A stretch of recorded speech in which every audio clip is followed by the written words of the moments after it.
I try and tell them that there are never mistakes in art.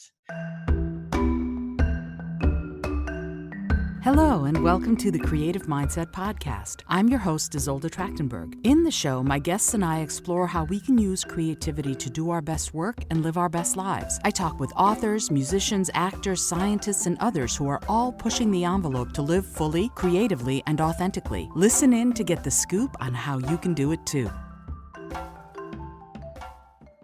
Hello, and welcome to the Creative Mindset Podcast. My name is Isolde Trachtenberg, and I'm really happy that you're listening to this episode. It is a special episode. I have two very special guests, and I am very excited to talk with two artists and art teachers. They are both artists and art teachers. That's really cool. Helena Dominic and Rebecca Watford are here, and they are involved actively in both creating art and helping other people to make art. They teach it. And I think it's really important right now, especially in this time of sheltering at home and the pandemic, for those of us who want some sort of self-expression to have that self-expression, to have access to perhaps creating something. So I thought I'd ask two of these fabulous women artists to come on and talk about what we can all do to make art right at home and really give ourselves the permission and the tools to express ourselves. So thank you, Helena and Rebecca, and welcome. Thank you Thank for you. having me. This is Yes, so thank great. you. I'm so glad that you're both here. So let's begin. Let's sort of go back a little bit, if you will. And I'd like each one of you in turn to talk to me a little bit about what you do as far as art, because I gave kind of a brief little introduction, but really I'd love it if you would give me just a little of your bio. What is it that you do for art and also teaching art? Helena, if you wouldn't mind going first, that'd be great. Okay, sure. Well, in my career, as it were, I'm a professor at Cheney University, and I teach predominantly art history courses, but I also teach. I try to bring in, because I am a studio artist, I try to bring in a bit of the studio into it. And one of the courses I teach is African art. And at the end of every semester, I have the students create their own masks. Wow. And so and then through that, through being, I'm very influenced by African art. I'm very influenced by art of the African diaspora. And so I use a lot of clay and a lot of beads in my artwork. But I kind of veer around a lot because I'm also deeply influenced by the golden age of children's illustration. And you definitely see that in a lot of my artwork as well. Um, Oh, I can totally see that. The golden age yeah. of children. Looking at your art very much, I can see that. hmm So, And I'm oh, go okay. ahead. Go ahead. No, I was just like, I'm trying to think of what else I can tell you. Well, what do you normally create your art in? You said you use a lot of beads. Are you mostly a two-dimensional artist? Do you do mostly sculpture? uh, Or does your art take lots of different avenues? it takes a lot of different avenues. I have these masks that I make, and I've been using. I started out using a lot of plaster and that sort of thing, but plaster is very, very messy, and I switched to using paper mache clay Hmm. because it cleans up really easily, and it's actually a lot more flexible, and you can do so much more with it. So I do a bit of. I was predominantly a painter, and now I'm finding I'm in this sort of weird mixed media space where I'm painting and then I'm mounting the paintings on canvas and adding clay and found objects and creating other things out of clay that I'm putting on the canvas as well. So as far as if I had a style, it's mostly, and I guess I like to call it visionary art because I'm looking at it from the mystical angle. Hmm. I'm really deeply influenced by myth and dream and spirituality. So it's coming from that place. Wow. And it makes a lot of sense looking at your art, what you're saying about being influenced by the spiritual side of things. Definitely you can sense it in your art too. Your art has a lot of spirit, which I think is fabulous. And this idea of mixed media is so fascinating to me because it pushes boundaries. I Mhm, tend to think of art as, you have your one lane and then you stay in mhm. that lane, but Right. you're really combining and creating an amalgam of different styles to create something entirely unique, which is great. Thank you. Yeah, it's not very, and when I was in college, and I think depending on the college you go to, it's still very much that way that you're not really going in a lot of different directions is really frowned upon. Hmm. But I think it's great to explore and look at a lot of different things, and the mixed media works have kind of allowed me to integrate all the things I like into one. So that's been really fun. That's terrific. And they say that you can be a multi-passionate artist, and why not? Mhm. I certainly do that with writing and music and some of the other things I do and try to create and combine them. I think that's terrific. Yay. Rebecca, I would love to hear a little bit about you. What inspired you to do art, and what kind of art do you generally make? Well, first of all, I am a kindergarten through fifth grade art teacher currently in the public school system. Yay. And I know, so Start them while they're young. That's right? right.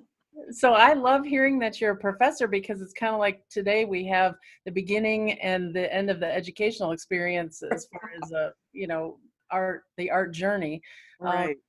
I love littles, as we call them. I love little kids. I particularly teach in a very lower socioeconomic school system where the children do not have art supplies at Mhm, home mhm. and have Hmm. had little exposure to art. And it's been interesting as that was not my case growing up. We had the typical art supplies and my typical art journey for I guess a more privileged childhood. But these kids, my fifth graders are at a first grade level as far as art is concerned because when you have no exposure, your experiences are Mhm. limited. So I get to kind of pry open their little world, and Mm. I get to see them. Their faces Yes. light up every time, and I get to see their little explorations and their inventions and their creations as they firsthand experience it. And what an honor that is for me to do. So that's where all of my energies artistically has been going to make sure that I provide the most encouraging and self-esteem boosting experience for these kids so that they see value in themselves through art. And I encourage them. The main thing that I do is I try and tell them that there are never mistakes in art Mhm.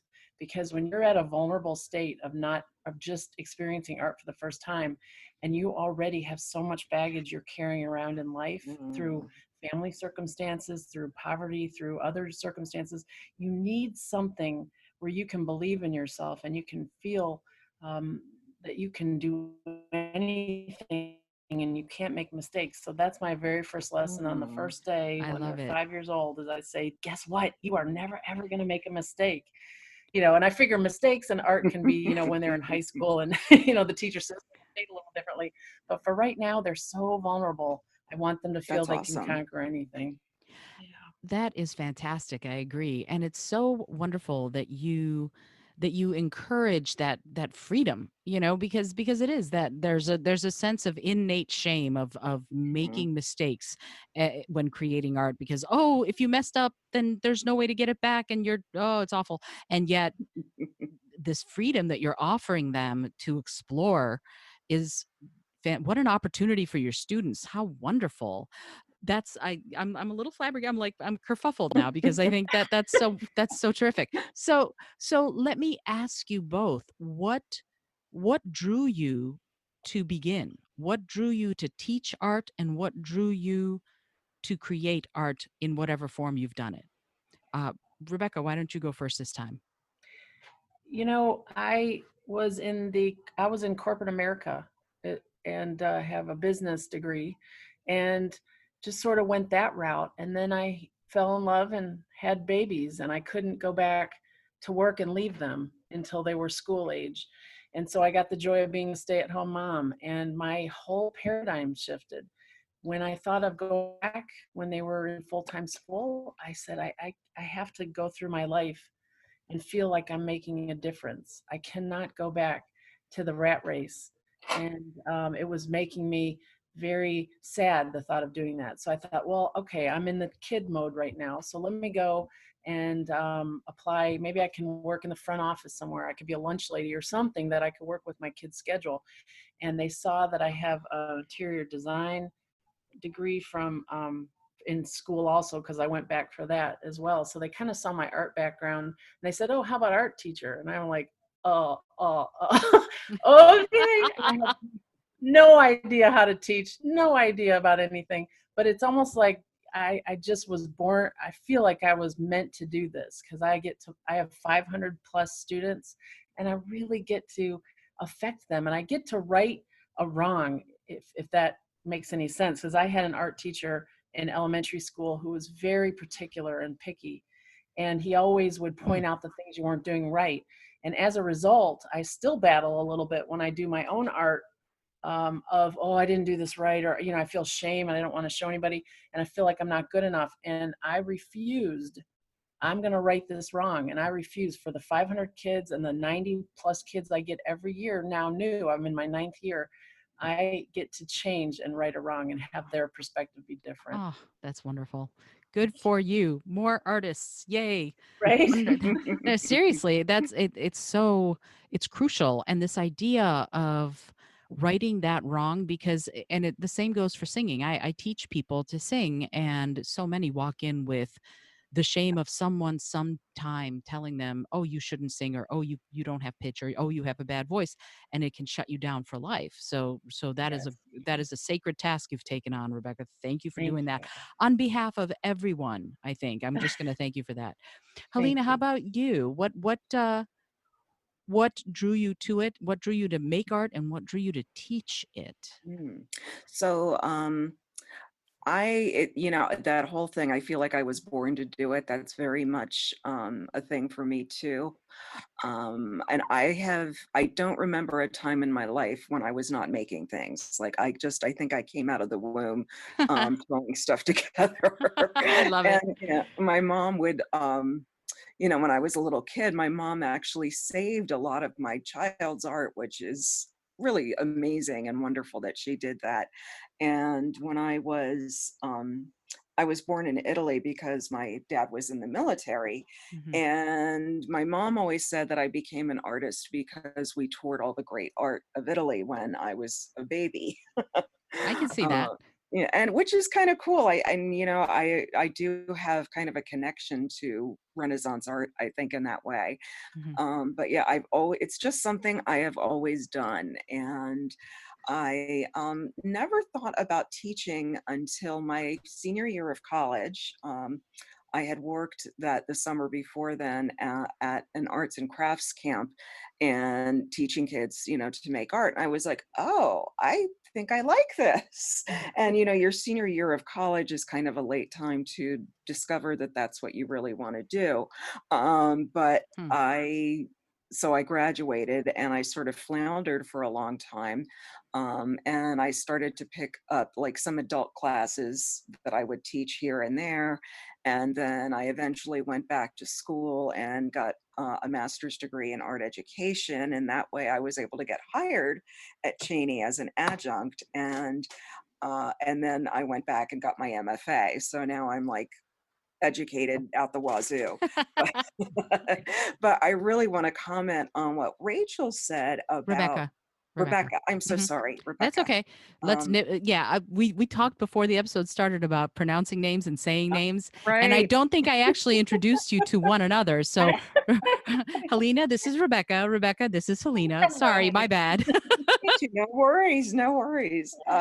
So what Rebecca was saying, I think I get to see on my end the students who have been damaged by, elementary and secondary teachers who told them they couldn't do art, and Mm, they come into my classroom believing that that's true. mm, And we joke around, my colleagues and I, we're a very, very small art department at Cheney, but we do have a few art majors. But it's kind of like our courses are the gateway drugs that Mm-hmm. students find out, oh, we can make art, we can do this. And then they get hooked and they become majors. mm. So, and that's really gratifying. And to really see someone's growth from, freshman year up through senior year. And a lot of our students too, I think Rebecca and I have a lot in common because I teach at a historically Black university. Mm-hmm. So a lot of my students are coming from homes where they're not really encouraged to pursue the arts because that's not where they're going to make the money, or that's the Mhm. perception, Mm-hmm. and so a lot of our students do go on to graduate school and to pursue careers as full-time artists. So that's That's so wonderful. gratifying. It Yeah. Mhm. is. It is gratifying, and yay to both of you. You've taken on sacred tasks. In addition to being artists, you're helping other people become them. So that's amazing. And I want to ask you both, and this is a tough question. When Mhm. they're afraid, how do you reach them? How do you reach Mm. students and encourage them to find the artist within? And there's a reason I'm asking this because, of course, we're going to be talking a little bit about how do we encourage people at home right now to do it. But for right now, how do you reach students who are afraid? What do you do to help them open that part of themselves up? Because it is vulnerable, and I get that. But what would you say to someone who is afraid? Who would you like to go first? Oh, I'm sorry, Helena. Why don't you go first? Because you had just been talking about it, so I'd love it if you'd Oh, go okay. first. So how do I? It's a lot of encouragement. And I also go with the thing of there are no mistakes in art, and that, you can always make another one. I think people get very fixated on the notion of the final product and that it must be a final product and it must be good. And And if it's not, I just say, well, you can paint over it, you can do it again, you can do another one, but there are no mistakes. And there have been times when the students have been really hard on each other. And so I hang up signs around the classroom that say no hating, and they think that's hilarious. Um, Hmm. but I think it's just approaching it with a lot of gentleness and letting them letting them know that the most important thing is that they're expressing themselves, and that that's more important than any end product. Absolutely. That idea of expressing yourself, and I do want to ask you, Rebecca, the same question in a second, but as I said, I am not I painted when I was a kid, but not really. And yet I started recently painting with alcohol paints, Mm, which, yes, and it's fabulous fun. And what was interesting to me as an adult approaching this medium was that I wrote down on a piece of paper, I give you permission to make art. And I put it up mhm, on behind my computer at my desk because I found that I needed that permission. Like I mhm, literally needed to give myself permission to make art, to create paintings and not worry so much about what they look like. And alcohol paints are great for that because mhm. it's harder to make something that looks like something with alcohol paints as opposed to something very abstract. So that idea of permission and encouragement is wonderful. And Rebecca, what do you think? Do I know you said that there are no mistakes with the kids you work with, but do you find children who are afraid, and how do you reach them? Well, one of my very favorite things to do is you can always spot the ones that are afraid because they have their head down and they're afraid to start or whatever. So usually those kids, what I'll do, let's say for instance, I have a fourth grader come up to me and like, I can't do art. I can't do anything. I can't blah, blah. Well, I say, when you're just sitting down, what's your most favorite thing to do? Or what do you think you're really good at as far as drawing? And even if it's something as simple as drawing the number, if they like their eights, something so minute. I Hmm. like the way I can draw a box. I don't care what it is. And I say, really, you love that? And so then what I'll do is I will arrange to have them come and teach a younger grade. I'll pick a class, usually, a really welcoming class of like second or kindergarten or first grade, and I'll have them teach how they make their eight or how they make their box.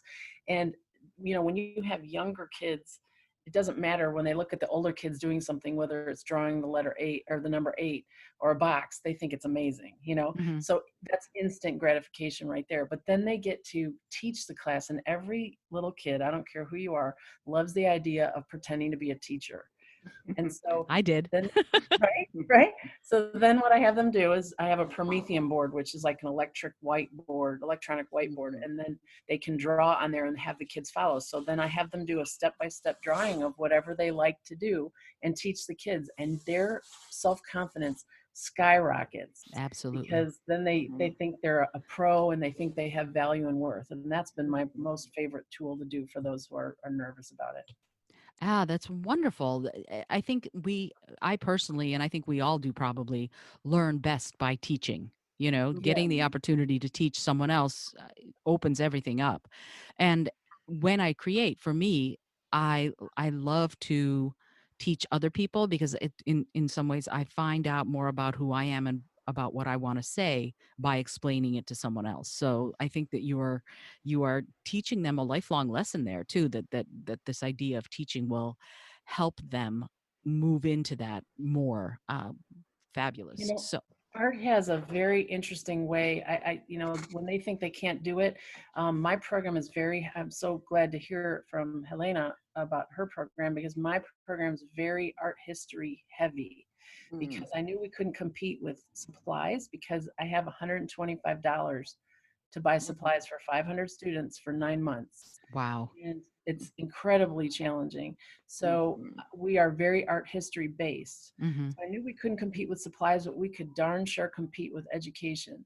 And so I teach them a lot about lots of things art history wise. But when they are nervous and thinking that they can't do anything, I have posters up of Jackson Pollock and Mhm. different artists. The one and quarantine has made me forget the one who just paints a red square in the middle of his canvas. Oh, Rothko. Anyway, Is Rothko or Rothko. what's Yeah, Yeah. his? I, Rothko. it Uh, could be Rothko or it could be Barnett Newman. I Yeah, think. I think mhm. it's Rothko. Anyway, I Mhm. put those up and I show him videos on Jackson Pollock and I say if he can throw paint on the floor and his paintings make $150 million, then anything you do is wonderful. And Absolutely. their eyes That's blow out. great. They're just so excited about it. So. Mhm. That's fabulous. So within this idea of encouragement during this time, during this pandemic, uh, I'd like to talk about the people out there right now are gravitating towards art. They're looking at art. They're taking virtual museum tours. They might be doodling. They might be picking up a long forgotten interest in art. It's sort of a unique opportunity to spend time making art because those of us who are doing okay have a little bit more time to do that. So what would you say to someone who's a little afraid, but may want to? How would you recommend people start, and what do you think they need to make art? Someone just at home, and Rebecca, if you could go first this time, that'd be great. So we're responsible for virtual learning right now, and our learning is not required. It's not graded, so it's purely if you feel like doing it kind of thing, because we have so many without internet service or Mhm. computer, even though our school system gives computers to third grade through 12th. Our littles don't have it, or some of them, even though they have a laptop, they don't have internet, so forth. So anyway, it's not mandatory. Hmm. What we do is I put out assignments that require zero bought supplies. So I saw online, there's tons of things you can see, but a lot of people are recreating masterworks of art with Mhm. laundry, I which, love that. Mhm. or they're going outside and creating works of art with leaves or sticks or drawing in the dirt. And it's amazing to me. This period has really been a hard reset, and there are all kinds of memes out there or discussions that say, people who say art is not crucial in your educational journey. I find it interesting now that during the quarantine, we're reduced to just art. We're reduced to art as the Yeah, main focus because that's what you have. A lot of times. So I absolutely. find that, anything I can do to use um, um, assignments that require zero, and the kids have been loving it because their parents can't afford to go buy things. And so for them to grab the laundry basket and do Starry Night is amazing to me. Wow. So that's what they've done Starry Night. They've done Girl with the Pearl Earring. They've done Monet's That's wonderful. Bridge. So it's wonderful. Oh, that's incredible. I love it. So yeah, find stuff at home and start putting it in places. That's It's all terrific. Yeah, and I think that's really well said. It's all art. Fabulous. I love it. Helena, how about you? What would you say that people might do to begin? Uh, well, we're in a really similar, it's so funny how, from, elementary and secondary ed up to higher ed, we're all kind of in the same boat with this virus. And our students are also given uh, a tablet. So they all have tablets, but there's no guarantee that they're going to have excellent internet connections at home and so Right. forth. So it's been a challenge. And so for the mask this year, what I allowed the students to have a choice. They could do the mask, or they could research an artist and write about the artist and share information about that artist's life and images that that artist created. And the ones that created the mask, it was really fun because usually I just go out and purchase a bunch of paper clay because it's frankly just a much easier way of distributing clay to every student. So this year I said, okay, here's your options. You can order it from this website if you wish. You can, try to see if you can find it at Walmart, which I don't recommend, or Hmm. you can make it yourself. And I had people doing all kinds of things. And paper clay is one of those things that you can make at home. Again, it's another thing that comes into play is the easiest material to use to make it is toilet paper, Ah, which is, of course, kind of an issue at this right. time. Sure. But you just need that and Elmer's glue and white flour and a bit of mineral oil. And also, if you want to, you can use drywall joint. If you go to mom and dad and say, "Hey, do you guys have any spackle?" Um, and then if your mom is really, really nice, she'll let you use her blender to mix everything up. I don't. But don't try it before you ask your mom. That's for sure. Yeah, or it's, I always say it's better to ask, or to ask forgiveness than permission. There you go. Yeah, but Unless you're 5. Yeah, don't use the blender if you're 5. no. That's okay. My This audience is not 5 years old, so Oh, we're good. okay. so so that was one thing that we did that was really fun. And then as far as what people can do to start is think of, I'm assuming this is a witchy audience that we have. We no, it's No? everybody. It's Oh, anybody. Mhm. okay.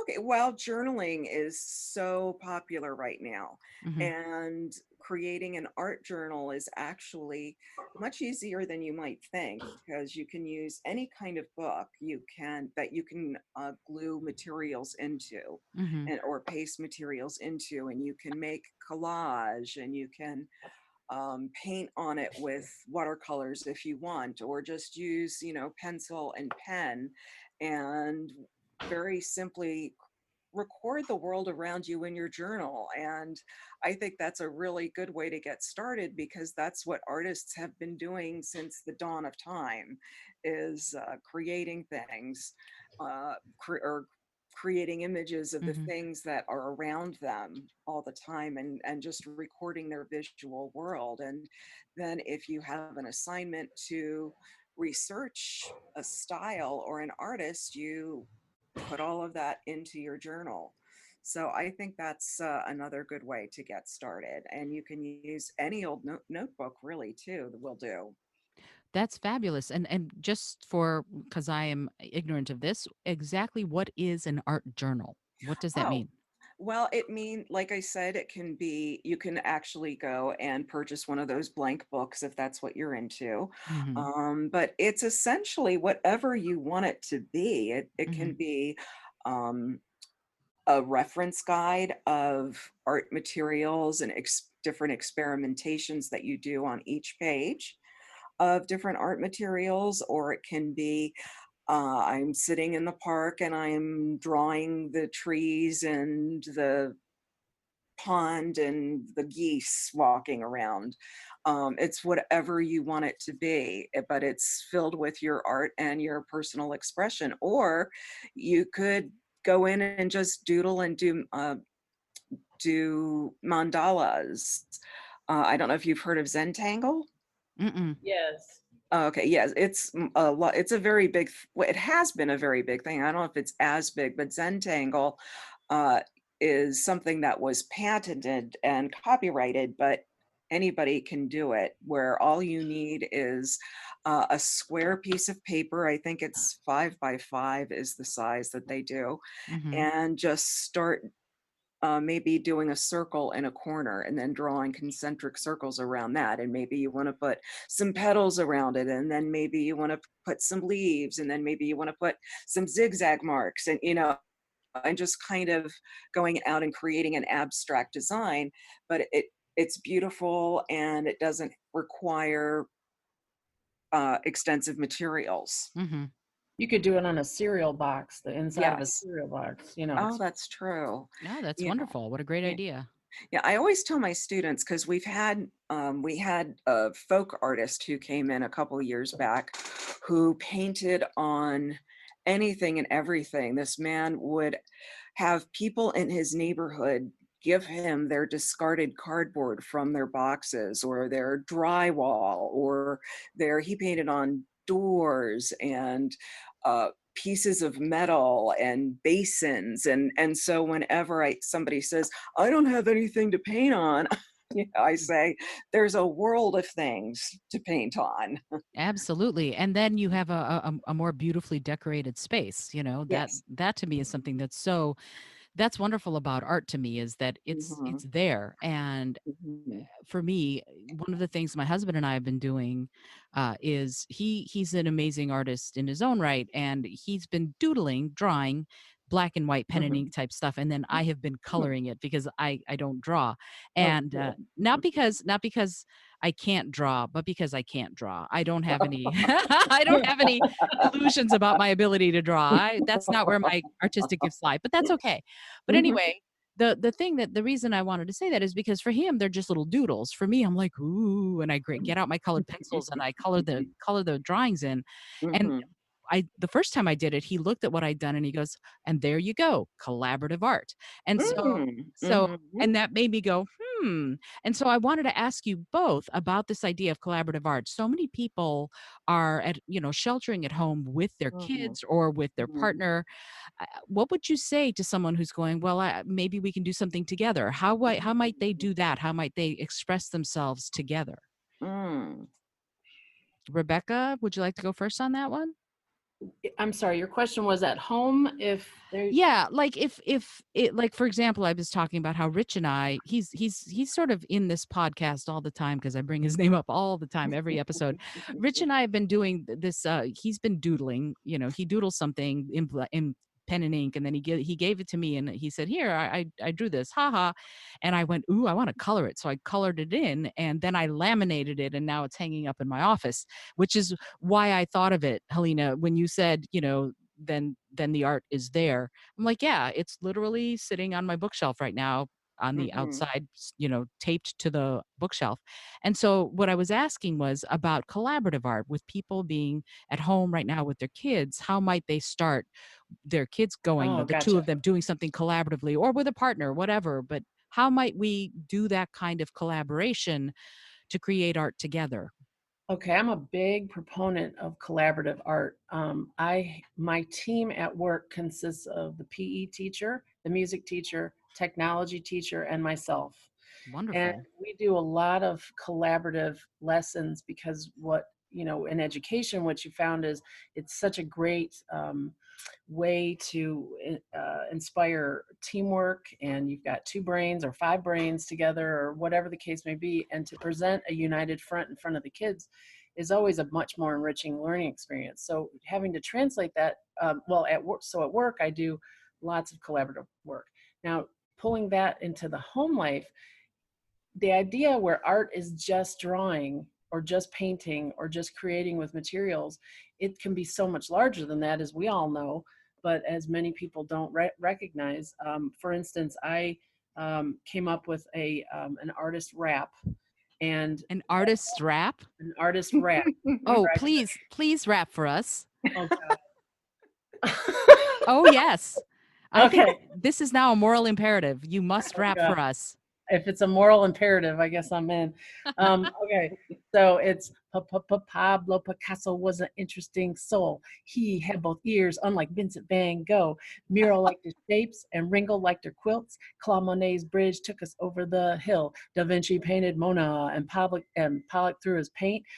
Uh, Oh God, Da Vinci, I haven't sung it in 6 months. Da Vinci painted Mona and Pollock threw his paint. Renoir painted pictures that some might call quaint.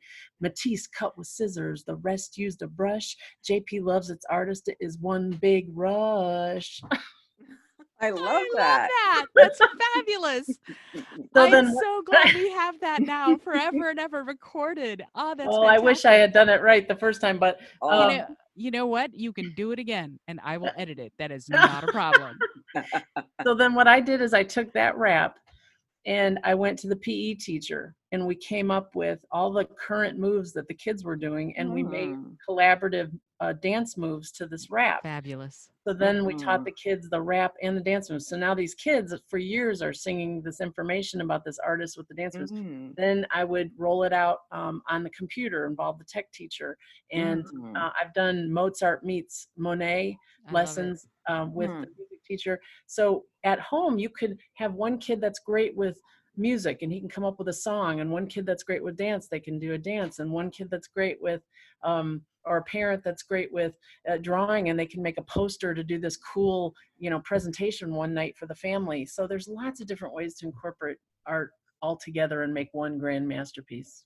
Ah, that's fabulous. mhm. And there was an art rap that makes me so happy. You don't have any idea because to me this idea of collaborating is what brings us together. The idea of being creative together, we build on each other's inspiration to create something that's greater than the sum of its parts. I really believe that. So Yes. I'm so glad to see that you're teaching that way too. And it's funny because Rich and I do this other thing that we do. We're forever being, looked at funny at restaurants, but when you know how you go to a restaurant and they give you that big white piece of paper on Oh, the table. yeah. So Yes. so usually there are crayons or pencils or something, and one of us will take a crayon and draw some kind of shape, a doodle of some Yes. sort.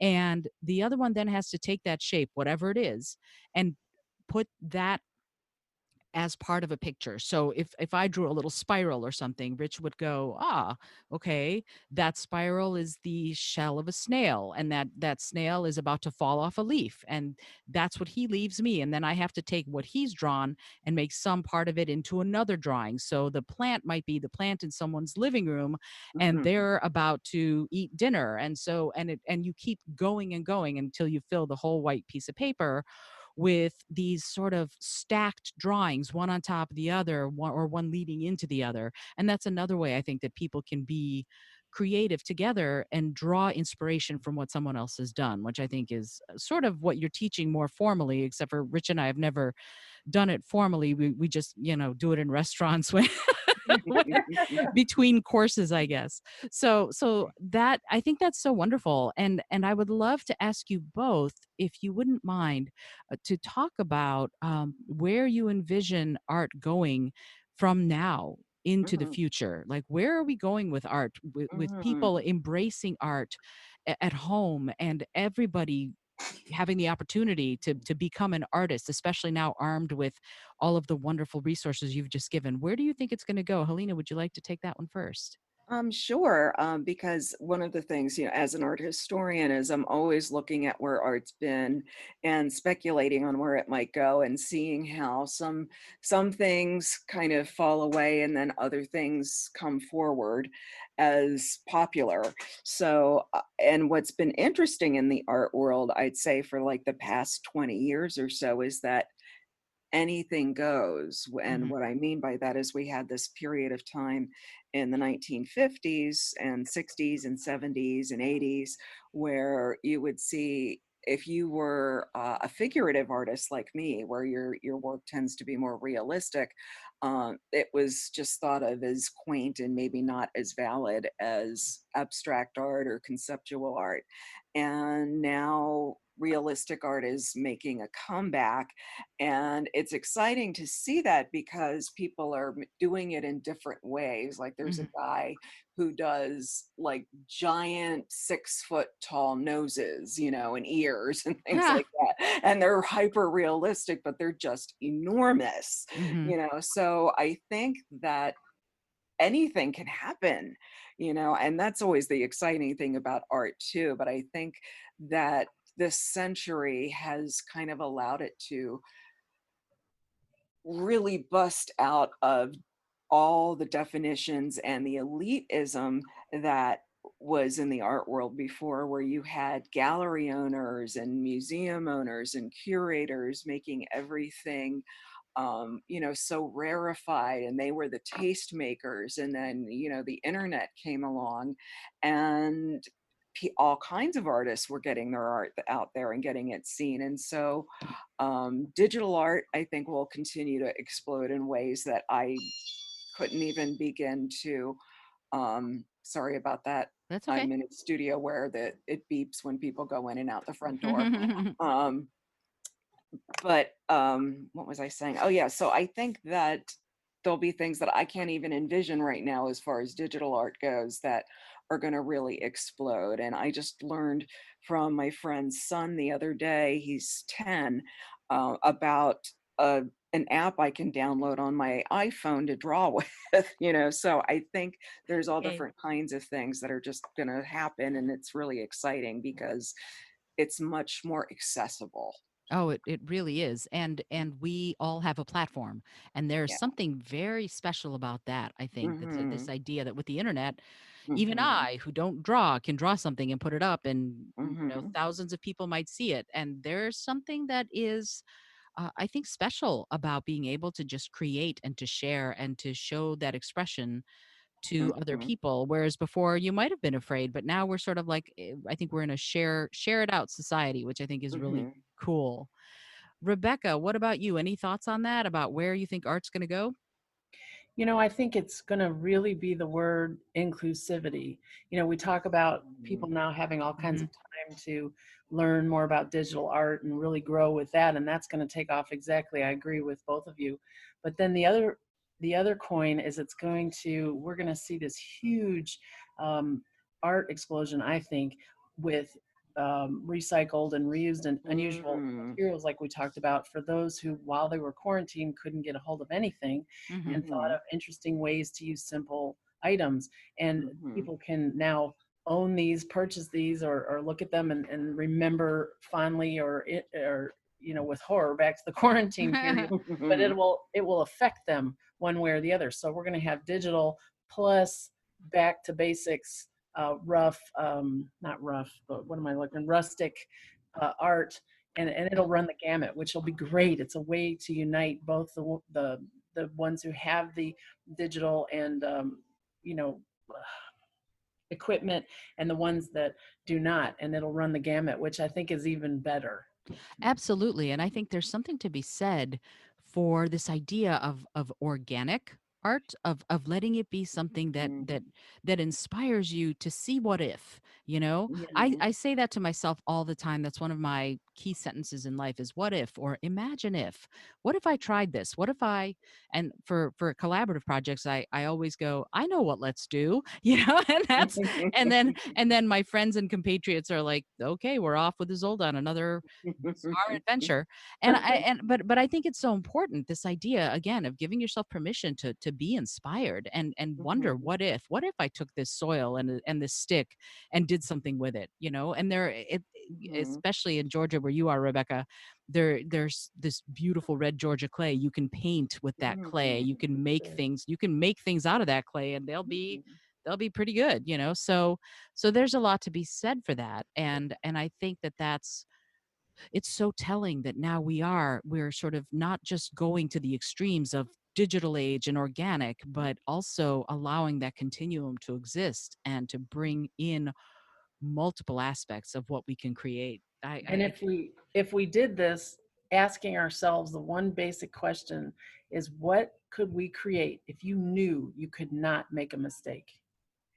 Mm, That's, that, to me, is the crux of the entire thing. Is if you mhm. imagine what you could do in life if you knew you couldn't make a mistake. Yeah. Mm, Yeah. that's fabulous. that's powerful. It is. It's really powerful, and I think that's a very good place to pause our conversation and to ask you both what it is that you're working on right now artistically. I'd love to, just because now I know you're going to have huge numbers of new fans. What can they, where, first of all, I'd love to know where they can find you, and also what you're working on. Helena, would you like to go first? Sure. So I'm, as usual, working on about 50 different things at once. I have a mask piece that I've been working on. Actually, I started before quarantine, and it's continuing into quarantine, where I'm sort of layering faces on top of faces and Wow.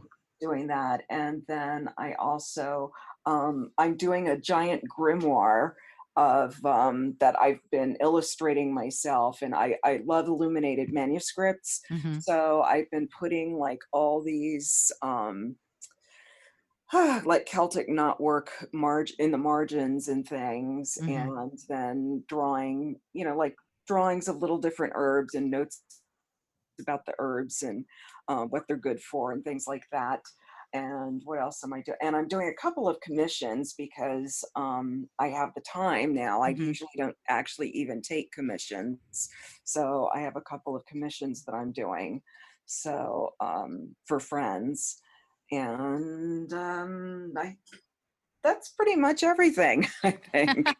and that's plenty, I think. That, Okay. yeah, I, speaking as someone who's like boggling at all the stuff you're trying to get done all at the same time, that's plenty of stuff. So how can people find you, your website? I Oh, know I'm going to put all that on the show notes page, so that mhm. so that people will be able to click the link, but just if you wouldn't mind giving that out, that'd be great. Oh, sure.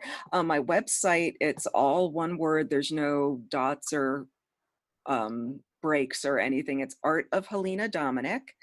artofhelenadominic.com. Hmm. And then, which is, I blog on there. My blog is more up to date than the rest of the website. So that's one thing. And you can also find me on Facebook as Helena Dominic Art. Hmm. And I also have just a Helena Dominic Facebook page. And I'm also on Instagram as, I don't know if I'm Helena Dominic Art or just Helena Dominic, but you can find me there that way. It's Helena Dominic Art. Oh, thank you. I'm You're glad welcome. someone knows. Well, I'm looking at the link, so that's Okay, great. that's how I know. Um, awesome. Well, that's great, because then if somebody wants to find you, they'll be able to follow you on one of those pages. Thank you so much, Thank you. Ms. Rebecca. Any social media, and also what are you working on? Well, clearly this highlights the fact that I'm not on social media a whole bunch. I am on Facebook. So if anyone needs to ask me questions or can get on there, it's Rebecca Steigelman Watford. That's my Facebook. Right now, I'm really excitedly working on a virtual Bitmoji virtual classroom, which I guess is all the rage now, and as for educators. And so I've been working on that because it includes pictures and hyperlinks and all kinds of stuff. But aside from just making sure the students are set for the summer, and making sure my own kids are staying alive and I'm feeding them regularly, that's that's what I'm currently in the middle of. I'm quarantining. I'm a quarantine mom right now, but I am ramping up. Now I see that I need to maybe do a more social media. So thank you for that awareness. Oh, But well, just know that I'm keeping at least 500 kids, their self-esteem alive and well in Georgia. I guess that's what I'm doing. that's and Yay. that you know what? Again, sacred task. Being the person who helps them see the world through artistic eyes, it's sacred. It is it is sacrosanct. It really is. I Mhm. believe wholeheartedly that art and creativity are the way of the future. I really do, because we're going to have to think creatively. We're going to have to think laterally, and starting them, yeah, you're getting them while they're young, and I think that's so crucial. So I again, on behalf of all the people listening, I thank you for that. uh, I want to thank you both for being here. It's been so wonderful to speak with you. I'm really grateful, and I have just one more question, and it's a silly one, but I ask it of everybody who comes on the show. If Mhm. you could skywrite anything in the sky for everyone in the world to see, what would you say? Mm. Wow. Wow. Yeah. Wow. Huh. Tough question, I know. Mhm.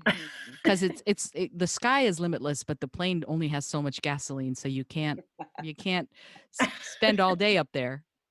I think just one word, so Okay. that way it will save some gas. Mm-hmm. And the word is hope, Ah, because Oh, I think that's what wonderful. we need. That's beautiful. Absolutely. I would say live in kindness. Mm. Ah, Mhm. that's fabulous too. See, now knowing you both as I do, I'm like, these are both perfect for both of you. Aw, And thanks. that's fabulous. Thank you again so much, both of you, Thank you. for being on the show. Is there anything else you'd like to say? Any last bits of wisdom? Mm. Helena, I want to tell you that you can rest assured that you will not get one damaged student from this part of Georgia in college. Wonderful, thank you. I love that. Oh, That's we need you up fabulous. here. I'm in Um, PA. And if any art teachers are out there listening, any elementary particularly, but high school as well, keep in mind that it's not all about always the perfection in art. That Mhm. unless you feed their self-esteem and make them feel like they can achieve things, and their their things have value and worth, they'll carry that through every aspect of their life. So be very Mm. careful what you critique and how Mm. you critique things. Yeah, I guess th- I would just add, just dive in and just start doing it, because it's the doing of it that gets you going. and keeps you going, I think. Yeah, I think Yes. Yeah. so too. Yeah. Absolutely. Well, again, thank you both for being on the show. This has been and will continue to be the Creative Mindset Podcast. My name is Isolde Trachtenberg, and I certainly got enriched by having this wonderful conversation. I'm sure you have too.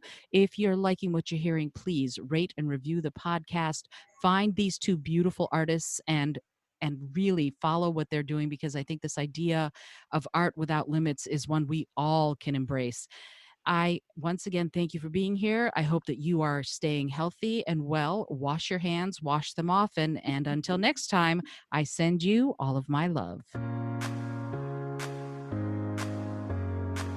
Thanks so much for joining me today. I really appreciate you being here. Today's episode was produced by Isolde Trachtenberg and is copyright 2020. Today's music was Kevin MacLeod's Ave Marimba, brought to you by Creative Commons License 3.0, and Summer Fashion by Alexander Shamaluev.